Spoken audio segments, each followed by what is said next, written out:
Bagong wireless mouse nga ang aking napagtripan ngayon. Maganda naman yung packaging kahit may UP yung box. Mula sa Fantech itong Rigor 2WG10.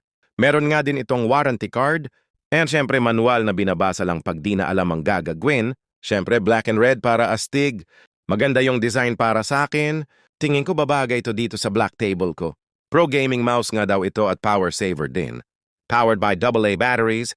High-performance batteries nga ang recommended nila. Dagdag gastos ito malamang at abala pag biglang na-low-bat ito habang naglalaro. Kaya lang nandito na hahaha. Akala ko nakisabay sa latest, hindi pala. Ito nga yung mga ilan pa sa detalye patungkol dito. On-the-fly DPI adjustment. Gaming optimized 2.4 GHz wireless 2.0. Up to 2000 DPI sensitivity. 125 Hz polling rate. Precision PixArt optical sensor. Voltage 2.1V to 3.6V, silicone rubber roller. Sayang nga lang talaga at hindi rechargeable. Maayos naman yung response at on time ito.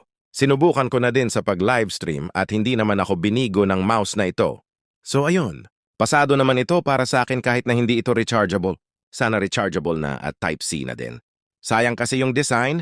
Peace, ha ha ha!